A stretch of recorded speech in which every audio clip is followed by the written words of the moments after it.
Hello students, welcome to my YouTube channel. तो आज इस वीडियो में अपन डिस्कस करेंगे how to write research paper या रिसर्च पेपर क्या है, उसको पढ़ने के फ़ायदे क्या क्या हैं। तो मैं थोड़ा सा आपको समराइज करके ही बताऊंगा, क्योंकि डिटेल में ये बहुत ज़्यादा डिटेल में चला जाएगा। तो अभी आप समरी के हिसाब से बता रहा हूँ आपको मैं कि रिसर्च पेपर बेसिकली पढ़ने का फ़ायदा सबसे बड़ा आपको ये होता है कि आपको इसका वेटेज ड्यूरिंग द प्लेसमेंट उसमें आपको मिलता है।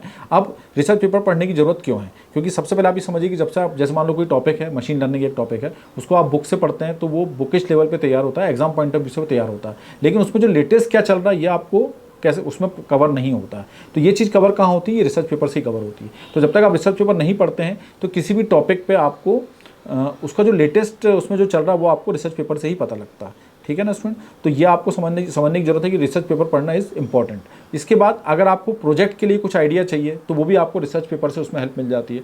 तो रिसर्च पेपर पढ़ना इज़ ऑलवेज बेनिफिशियल और हमेशा इसका वेटेज आपको इंटरव्यू में मिलेगा। अब देखिए, रिसर्च पेपर को लिखना तो एक अलग है, उसके बाद उसमें उसको आप इसको कहाँ भेज सकते हैं? कॉन्फ्रेंस के लिए भेज सकते हैं, जर्नल में पब्लिश होने के लिए भेज सकते हैं। अगर आपने रिसर्च पेपर पढ़े हैं तो इसका वेटेज आपको मिलेगा। अगर आप इसको कॉन्फ्रेंस में पब्लिश कराते हैं, जर्नल में पब्लिश कराते हैं तो उसका वेटेज आपको बहुत ज़्यादा मिलता है। अब देखिए, रिसर्च पेपर जब आप पढ़ते हैं तो आपको समझ में आएगा कि रिसर्च पेपर बेसिकली आप उसको दो एक तरह से कैटेगरी डिवाइड कर सकते हैं।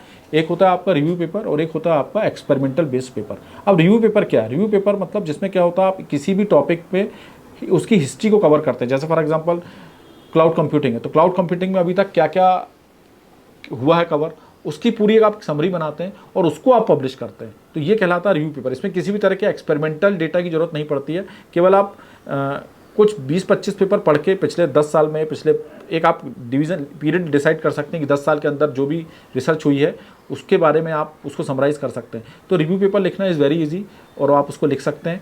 इसके बाद इसको आपको क्या प्रोसेस होती है, किसी कॉन्फ्रेंस के थ्रू या किसी जर्नल में डायरेक्ट भी आप उसको भेज सकते हैं, जिससे वहाँ पर वो पब्लिश हो सकता है। तो इसमें आपको ज़्यादा ज़रूरी क्या है, उसमें आपको लैंग्वेज पे बहुत ज़्यादा ध्यान देना पड़ता है और नंबर ऑफ़ टाइम्स आपको रिसर्च पेपर पढ़ना जरूरी होता है, तभी आपको वो उनकी लैंग्वेज समझ में आती है और किस तरीके से रिसर्च पेपर लिखना है ये समझ में आता है। अब देखिए, दूसरी कैटेगरी है experimental based paper. Experimental based में क्या होता है कि आपको कुछ एक्सपेरिमेंट्स करने होते हैं, कुछ डेटा आपको कलेक्ट करना होता है और उस डेटा के बेस पे आप कुछ फाइंडिंग्स निकालते हैं और उस फाइंडिंग्स को आप फिर एक रिसर्च फॉर्म, एक पेपर के फॉर्म में उसको आप प्रेजेंट करते हैं। तो इसमें डेफिनेटली आपको क्या है, एक लिटरेचर रिव्यू भी इसमें, इंट्रोडक्शन सबसे पहला जो पार्ट है वो इंट्रोडक्शन है। उसके बाद आपका जो होता है लिटरेचर रिव्यू आता है। लिटरेचर रिव्यू के बाद आप क्या करते हैं, अपना एक्सपेरिमेंटल सेटअप पूरा बताते हैं कि ये मेरा एक्सपेरिमेंटल सेटअप है। उसके बाद रिजल्ट एंड डिस्कशन और लास्ट में आप उसको कंक्लूड करते हैं।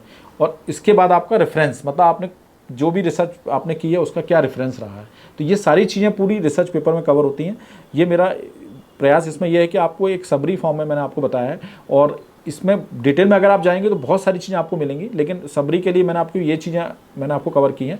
अब देखिए, रिसर्च पेपर जो है, इसमें एक और चीज़ आपको समझनी है कि रिसर्च पेपर की अलग अलग कैटेगरी होती है। जैसे कुछ रिसर्च पेपर होते हैं वो पीयर रिव्यूड होते हैं, मतलब यूजीसी जनरल में आते हैं। कुछ रिसर्च पेपर स्कोपस इंडेक्स्ड होते हैं और कुछ रिसर्च पेपर एससीआई बेस्ड होते हैं। मतलब ये बेसिकली आप इसको ऐसे समझ सकते हैं कि टॉप, मिडिल एंड बॉटम।